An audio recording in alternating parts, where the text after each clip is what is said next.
Hello and welcome to Cretaceous Cantina, where today we're doing a repaint of the Mattel Jurassic World Legacy Collection Extreme Chompin Tyrannosaurus Rex. So it's been a minute since we've done a repaint video. The last one I did was actually this Rebor baby Velociraptor, which I repainted into Velociraptor blue.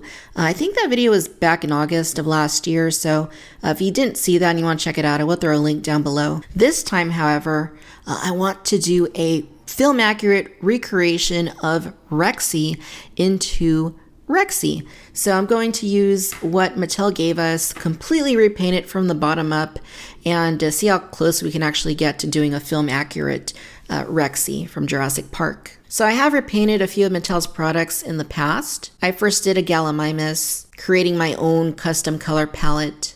I also did a Dimorphodon, which I did repaint from scratch, but I also recreated Mattel's existing color palette on this Dimorphodon, but spruced it up so that it would be more detailed and look a little bit cooler. And then the last one that I did was actually also an Extreme Chompin T-Rex, where I tried to recreate the Bull T-Rex that Hasbro did back in 2009 for the Jurassic Park toy line. So I know from having done that one that this is going to be a little bit tricky. You have all of these points of articulation on this Extreme Chompin T-Rex, and that's where it gets kind of hard, because you got to kind of paint around those and paint under them, and when you move it around, the paint rubs and comes off. So I know from having done that already that I can expect that here as well. So I'm going to start by priming the dinosaur in white. I'm going to work my way from lighter colors to darker colors. I like to do that because it's easier to correct if you make a mistake with light colors as opposed to dark colors, which are harder to cover up. So throughout this entire video, I will be showing you a step-by-step process by showing you the colors that I'm using. They're all going to be acrylic paints that I've picked up from Walmart, as well as paintbrushes I've also gone from Walmart. It's going to be completely done by hand, all dry brushed, and I'm hoping that it's going to look pretty cool. For my inspiration, first thing I'm going to look at is the Stan Winston maquette on the back of the Kenner packaging for Rexy. I think that looks awesome. It looks very close to film accurate. So first and foremost, I want to see how close I can get to that.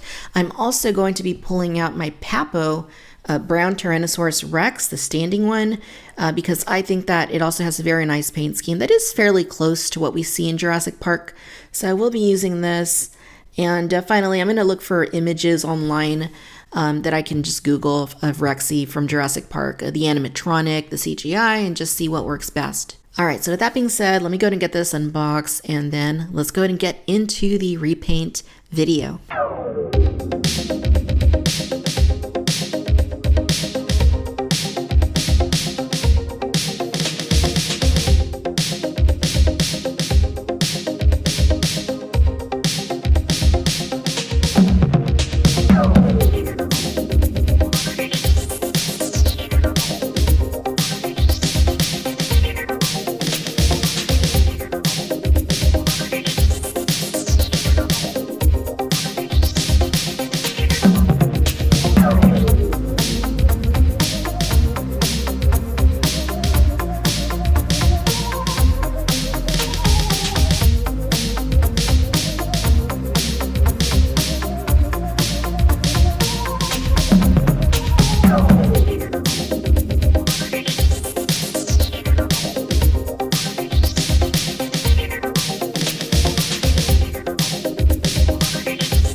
there you go, guys. That is my repaint of the Mattel Jurassic World Legacy Collection Extreme Chompin Tyrannosaurus Rex. This is the end result. I am quite pleased with the way that it turned out. Of course, under this really bright lighting, it kind of makes it look a little shinier than it really is, so we can go ahead and kill one of those lights and get a better look at Rexy. It was quite a process. I first did that intro video about over a month ago. Obviously I didn't just kind of work on it nonstop. I took my time with it, which is fine. I wanted this to be something special for my collection, something that I'm going to keep. So I took my time and was patient. And the end results, I think, aren't that bad. Overall, I think that the coloration is fairly close to what Rexy looked like in the film.